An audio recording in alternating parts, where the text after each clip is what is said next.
یوحان کو پہلے کلیئر کر لیتے ہیں, پھر اس کے بعد تسلی سے ہو جائیں گے. جی یوحان بھائی. جی بھائی کیسے ہیں آپ؟ میں ٹھیک ہوں پیارے بھائی, آپ سنو.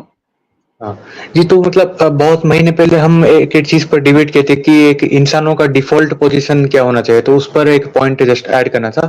تو آپ نے ہسٹوریکل ایویڈنس دیکھے تو آپ نے پروف کر دیا کہ ایتھیزم ڈیفالٹ پوزیشن نہیں ہو سکتا, پر انڈیویجولی اگر ہم دیکھیں تو جو ایک بچہ جو پیدا ہوتا ہے تو وہ تو کبھی گاڈ کو مان کر پیدا نہیں ہوتا نا, تو وہ ایسے نان تھیسٹ پیدا ہوتا ہے. اس کے پھر بعد جب وہ بڑا ہوتا ہے پھر اس کو لوگ بولتے ہیں کہ یہ بھگوان ہے, یہ گاڈ ہے, اس کو مانو. پھر اس پوائنٹ سے دیکھا ہے تو ڈیفالٹ پوزیشن نان تھیسٹ ہی ہوا ہے نا اس کا, انڈیویجولی دیکھیں. ٹھیک ہے, اچھا مجھے یہ بتائیں, یہ جو جانور ہیں جب یہ پیدا ہوتے ہیں یہ تھیسٹ ہوتے ہیں, یہ ایتھیسٹ ہوتے ہیں؟ یہ ایتھیسٹ بھی نہیں ہوتے, تھیسٹ بھی نہیں ہوتے, یہ نان تھیسٹ ہوتے ہیں سر, یہ بول سکتے ہیں نان تھیسٹ. نان تھیسٹ کیا ہوتا ہے؟ نان تھیسٹ مطلب کہ مطلب ایتھیسٹ کا پہلے میننگ سمجھ لے کہ ایتھیسٹ مطلب کہ جو گاڈ کو ریجیکٹ کرتا ہے, پر جو گاڈ کو جانتا ہی نہیں, جس کا کوئی لنک ہی نہیں ہے, مطلب وہ جو جانتا نہیں وہ ریجیکٹ کیسے کرے گا پھر, تو اس کو ہم ٹھیک ہے, ایک ٹرم دیں یہ کہ وہ نان تھیسٹ. ٹھیک ہے, ہاں وہ نہیں جانتے, یہ آپ کیسے جانتے ہیں؟ آپ کتوں سے بات کی ہے کبھی آپ نے, یا کھوتوں سے, گدھوں سے, ڈونکی سے؟ نہیں, پر ہم ان کا جو مائنڈ لیول ہے اس کو ہم جان سکتے ہیں نا, اس کو وہ نہیں لوگ جان تو. سکتے نا, نہیں جان سکتے. کون سا ٹول آج نکلا ہے جو یہ بتائے کہ گدھا جو ہے اس وقت اس کے دماغ میں کیا چل رہا ہے, یا کتے کے دماغ میں کیا چل رہا ہے, یا بلی کے دماغ میں کیا چل رہا ہے؟ کون سا ٹول ہے جو یہ آپ کو بتائے؟ بتائیں مجھے. یا اس کا بلیف سسٹم کیا ہے, کیسے پتا نہیں, چلے گا؟ اگر وہ گاڈ کو مانتا تو وہ پھر پرے وغیرہ یہ سب بھی کرتا نا, وہ نہیں کر, اس کا وہ مطلب نہیں پرے, مانتا. ہاں نہیں پرے کرتا. لو بہت اچھے, آپ کو کیا پتا اس کی پرے اور آپ کی پرے, آپ وہ بدھا کی طرح چونکڑی مار کے تو نہیں بیٹھے گا نا. آپ کو کیا پتا اس کی پرے کیا ہے؟ آپ کو پتا ہے کہ اس کے ساتھ گاڈ نے اس کی کیا ڈیوٹی لگائی ہے؟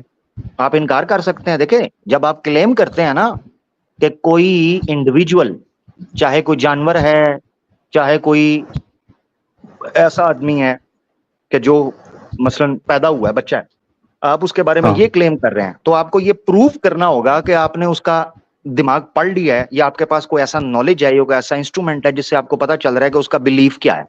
آپ نہیں کہہ سکتے. اب اچھا, آپ نے کیسے نکالا کہ جی وہ پرے نہیں کر رہا؟ نہیں, میں بہت اچھے. جانوروں کا میں نہیں جانتا, میں نارمل جو بچے انسانوں کا جانتا ہوں. نہیں مطلب اس کے میں یہ جتنا یاد رکھیں, سوری, بچوں کے لیے مجھے پتا ہے آپ بچوں کے لیے کہہ رہے ہیں. بچے جب پیدا ہوتے ہیں وہ آپ کو بول کے نہیں بتاتے, یا آپ ان کے دماغ کو نہیں پڑھتے کہ ان کے دماغ میں کیا چیز ہے, یا فطرت کی آواز کیا ہے, نیچر کی آواز کیا ہے, وہ نیچر پہ کیسے یقین رکھتے ہیں. کیوں بچے کو یہ چیز پتا ہوتی ہے کہ جناب اس کی ماں یا اس کا باپ ان کو وہ سن رہا ہے, ان کی طرف لپکتا ہے, اس کا مائنڈ میں کیا چل رہا ہوتا ہے, یہ چیزیں, ٹھیک ہے, وہ کیسے سینس کر رہا ہوتا ہے, اس کی سینسز کتنی ہوتی ہیں, کس طرح کام کر رہی ہیں, آپ کو نہیں پتا.